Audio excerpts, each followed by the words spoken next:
Sa bidyong ito ay magbe-basic change oil tayo ng Honda Click. Ano nga ba yung mga tools na kailangan natin at paano yung pihit ng mga tornilyong bubuksan natin? At kung paano yung tamang pag-reset sa digital panel natin.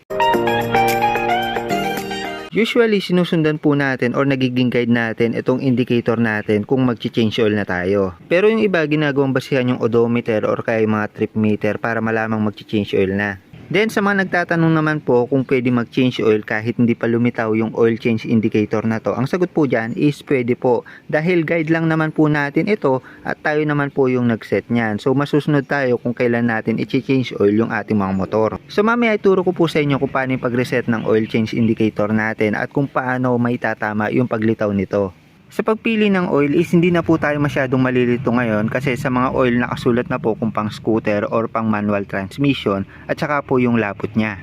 Sa mga scooter yung pinaka-standard po is 10W30 pero pwede na rin po tayong gumamit ng 10W40 dahil hindi naman masyadong magkalayo yung lapot nila at mas available po ito sa market. So sa pag-change oil naman kailangan lang natin ng 12mm socket wrench pang tanggal ng tornilyo, torotot or embudo para maging guide kapag sinasalin yung ating bagong oil at container para sa huran ng lumang oil. Also, mas goods din na mag-gloves para hindi marumihan yung kamay nyo. Tandaan nyo lang din po na bago tayo mag-change oil, painitin natin na 5 minuto yung ating mga makina at palamigin ng 5 minuto pagkatapos nun. So, papainitin po natin siya para yung oil na nasa loob is medyo lumabnaw at mas magaan po siyang madrain at mailabas po lahat ng maruming oil. Palalamigin po natin siya ng 5 minutes para naman po yung drain bolt natin is hindi siya ma-lost thread dahil po sa init ng makina. Then kapag nagawa na natin yon, buksan lang natin ng bahagya itong ating cap dito para kapag dinrain natin is tuloy-tuloy yung baba ng langis. Also, center stand nyo rin yung motor nyo para hindi kayo mahirapan. So para po matanggal yung lumang oil dito sa left side ng motor natin, dito sa bandang ilalim sa may tambucho, ayan tambucho. Ayan, dito sa ilalim may makikita po tayong tornilyo dyan which is ito. So itong tornilyo na to yung tatanggalin natin para madrain yung lumang oil. So baka po may malito sa pagpihit or pag-ikot ng tornilyo, baka imbis na maluwagan nyo, masikipan nyo lalo. So sa pagpihit, ganito po yung posisyon ng ating gagawin. So from dito, papunta sa tambucho. So para magets nyo, ito po kunyari yung ating drain bolt sa oil. So ganito po yung pihit na gagawin natin para maluwagan yan. So kung titignan natin yung point of view mula sa ilalim, ganito po yung posisyon yan at pa-counterclockwise po siya. So kapag nakabaliktad po kasi yan, minsan nalilito tayo, yung counterclockwise is papunta dun sa kabila.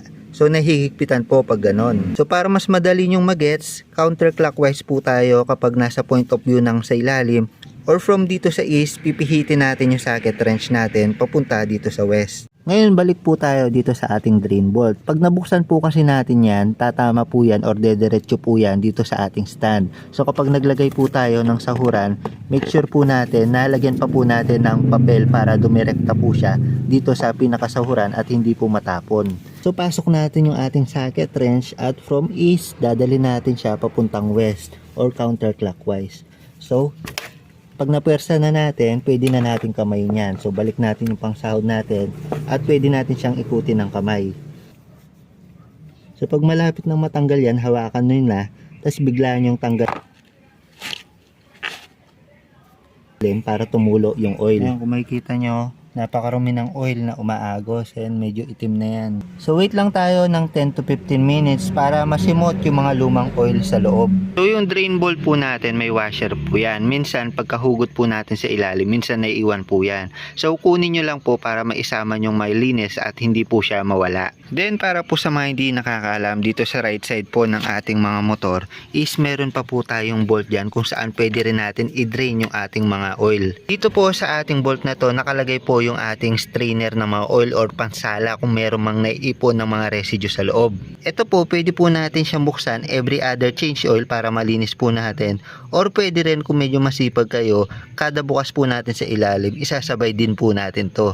Baka po may magtanong kung pwede po tayo mag-change oil or mag-drain po dito sa bowl natin. Ang sagot po dyan is pwede po. Yung iba po kasi nahihirapan dun sa ilalim. Pero ang cons lang po pag dito tayo nag-change oil is hindi masisimot talaga yung langis, hindi tulad pag dun sa ilalim. So dito para buksan po ito, gagamit po tayo ng 17mm socket wrench at yung ikot po natin or pihit is counterclockwise. Ano yung basic specification ng oil na gagamitin natin? And kapag medyo naluwagan na po natin yan, medyo bubuka yan dahil may spring po yan na kasama. At ito po yung tinutukoy natin na strainer na nagsasala ng dumi. So sa pag-maintain po nito, linisin lang po natin itong strainer at itong cap. Also isabay na rin natin yung takip ng drain bolt sa ilalim.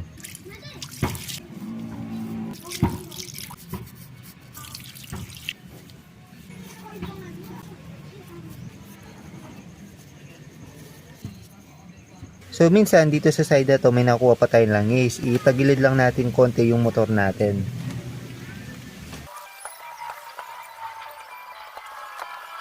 So yan, kung nakita nyo naman marami-rami din yon. Tapos punasan lang natin itong uso nya.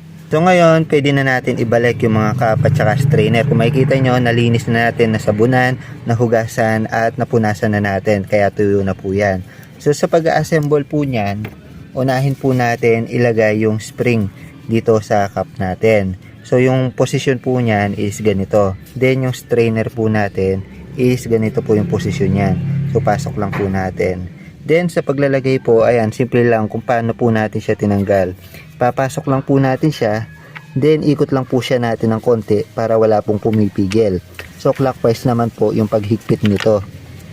So yan, saktong higpit lang po. Then pag nalock na yan, punta na tayo sa ilalim. So dito yung drain bolt natin, make sure natin na nakabalik yung washer. Then ikutin lang po natin siya. So yung posisyon ng ikot niya is clockwise naman po. So from kaliwa papuntang kanan yung ikot. Then higpitan lang natin ng sakto, wag natin ito todo para hindi siya malo-lost thread.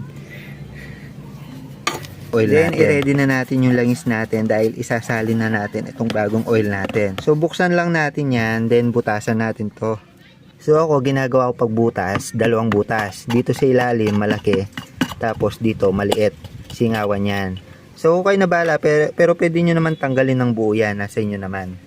Tapos tanggalin lang din natin itong dipstick natin. So ito pwede rin natin siyang linisin. Then wag nyo itatry magsasalin nang wala kayong embudo or guide kasi medyo mahirap yan lalo na malalim yung paglalagyan natin. Pwede kayong gumamit nito kahit rotod lang pang DIY. Pero meron naman nabibili, yung akin kasi nawala lang. So yan yung nakita ko. So ayan, pwede na natin siyang salinan. Take note lang na yung kailangan ng ating mga motor, nasa manual naman po yan, 800 ml po yung isasalin natin. So kung yung nabili nyong mga oil is saktong 800 ml, yung dami niyan, isakto nyo nang ilalagay or buong oil na yung ilalagay nyo. Pero kung 1 liter yan, magtitira kayo ng 200 ml. Dito may sukatan naman po yan kung saan magkita natin yung dami ng ilalagay natin. So itong part na to na malinaw, oil yan yung nakikita natin sa loob. Pero dito dahil buo nating ilalagay, no need na natin sukatin. So buhos lang natin yan hanggang sa maubos.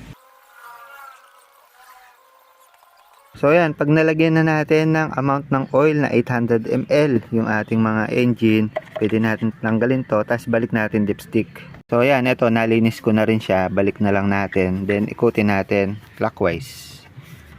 Pagkatapos ng change oil natin is painitin lang muna natin yung ating mga motor ng 10 to 15 minutes para umikot po yung langis sa loob. Sa tamang pag-dispose naman po ng used oil natin, wag po natin siyang itatapon sa lupa kasi may masamang epekto yan.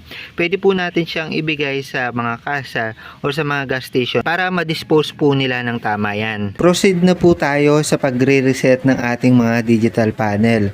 So sa case ko, meron pong oil change indicator na nandito. Dahil tumabot na po ako sa itinakdang odong isinet ko, kaya po lumitaw yung indicator natin. Ngayon, ang gagawin po natin is mag-hard reset po tayo ng panel natin para mawala yung oil change indicator na nandito. So, para gawin yon is kailangan muna natin patayin yung ating digital panel at pindutin ng sabay yung set at select button. So, pindutin lang muna natin yan habang nakapatay yung panel at i-open po natin yung ating digital panel. So may dalawang case po na pwedeng mangyari dyan. Una, pwedeng mawala po yan. So pag nawala po yan, tagumpay yung hard reset. Pero may mga ilang cases na nandito po yan or hindi po natanggal katulad ng akin. So sa ganong case na hindi po natin natanggal to sa hard reset, kung makikita nyo naman, nandyan pa rin yung oil change indicator natin. Yung gagawin natin is punta po tayo sa oil change settings po natin. So click lang yung set select button na sabay, then click ng 3 beses yung set. So, lilitaw po itong oil change natin na nakaset ng 1,000. Ngayon, ang gagawin po natin dito is dadagdagan lang po natin yung current natin. So, halimbawa 1,000, dagdagan natin ng 500.